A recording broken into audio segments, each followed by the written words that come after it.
Sosok 7 anggota polisi lindas ojol hingga tewas, berpangkat kompol hingga baraka.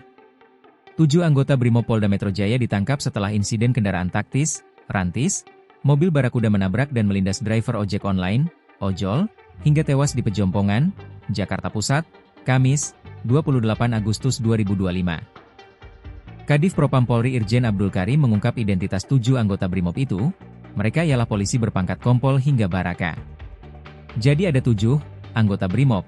Yang pertama tertangkap Kompol C, Aibda M, Bribka R, Bribtu D, Bribda M, Baraka Y, dan Baraka D, kata Karim di RSCM, Jakarta, Kamis malam.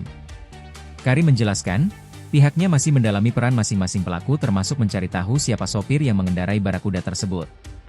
Ia baru dapat memastikan bahwa 7 orang itu berada di dalam Barakuda yang melindas korban bernama Afan Kurniawan. Masih kita dalami siapa yang nyetir, masih kita dalami. Kita masih belum bisa tahu, yang jelas 7 orang ini ada dalam satu kendaraan. Kita dalami perannya bagaimana, ujar Kadif Propam. Menurut dia, saat ini ketujuh anggota Brimob itu masih menjalani pemeriksaan di Makosat Brimopolda Metro Jaya di Kuitang, Senen, Jakarta Pusat. Tentunya saat ini pelaku sudah kita amankan, yang saat ini dalam proses pemeriksaan gabungan Propam Polri dan Brimob karena pelaku kesatuan asal dari Brimob, ucap Karim. Dalam video yang diterima, mobil Brimob Polri tampak melaju kencang di Jalan Penjernihan dan terlihat sedang memecah kerumunan massa pendemo. Di sisi lain, korban yang berada di tengah jalan terlihat terpeleset ketika hendak menyeberang hingga tertabrak mobil Brimob. Mobil sempat berhenti dan massa aksi langsung mengerumuninya.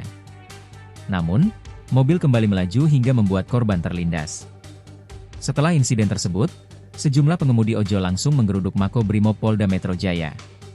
Kapolri Jenderal Listio Sigit Prabowo pun akhirnya buka suara atas tragedi mobil rantis Brimob tabrak dan lindas driver ojol di Pejompongan tersebut.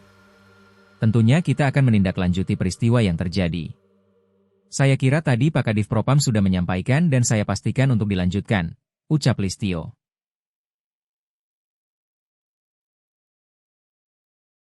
Download Tribun X sekarang, menghadirkan lokal menjadi Indonesia.